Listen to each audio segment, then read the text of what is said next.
Je n'encourage pas le Congo de celui qui se lève et insulte pour se faire remarquer. Je n'encourage pas ce Congo-là. J'encourage pas le Congo, celui qui regarde dans la cour des grands et voit une personne qui est en train de bien faire son travail et se lève pour les détruire, même s'il sait qu'il ne prendra jamais sa place. J'encourage pas ce Congo-là. J'approuve pas ce Congo-là. Le Congo, c'est de celui qui se lève avec de mensonges pour détruire son frère innocent. J'approuve pas ce Congo-là. J'approuve pas le Congo de l'injustice où on favorise les incompétents. J'accepte pas de vivre dans ce Congo-là. J'approuve pas le Congo de la guerre à l'Est qui ne finit pas parce qu'il y a quelqu'un qui a besoin de minerais. J'approuve pas ça. J'approuve pas le Congo où il y a une église d'un pasteur qui a bâti son ministère sur les insultes. J'approuve pas ce Congo-là. J'accepte pas le Congo de la personne qui maltraite. Le Congo du menteur, du voleur, du corrompu. J'accepte pas ce Congo-là.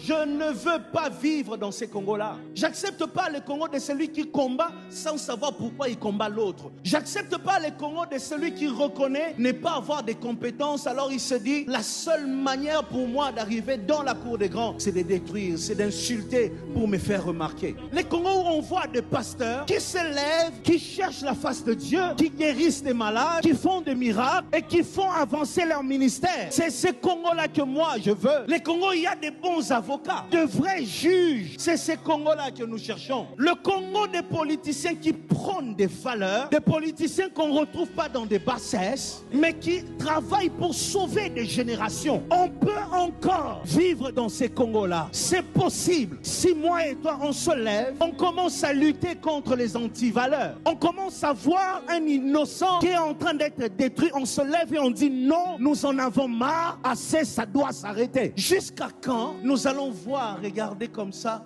nos héros en train de mourir, nos champions en train de partir. Quand je dis ceux qui ont tué les héros, je ne pense pas à ceux qui ont tué Lumumba. Non, non, non, non. Tu n'es pas différent de ceux qui ont tué Lumumba. Lorsque tu te lèves un matin, tu te mets sur Internet, non pour exposer tes œuvres d'art, non pour exposer ta belle voix, non pour exposer ton talent, mais seulement pour détruire l'autre. C'est là où on insulte qu'il y a beaucoup de vues sur Internet. Là où on dit des choses de valeur, personne ne regarde. Et même les chrétiens participent dans ces choses-là. Lorsqu'on entend une guerre, il y a un pasteur. Lorsqu'on entend empoisonnement, il y a un pasteur dans le coup. Lorsqu'on entend tentation, il y a un pasteur. Pourquoi nous sommes en train de détruire l'image de l'Église? Jusqu'à quand nous allons continuer à détruire nos champions? On gagne quoi? Le Congo ne se lèvera pas avec un blanc qui va venir. Le Congo va se lever avec l'amour des frères et sœurs congolais. Tant qu'il n'y aura pas d'amour, tant qu'on va travailler pour détruire, nous allons continuer à souffrir. Et sachez une chose, Dieu s'est vengé les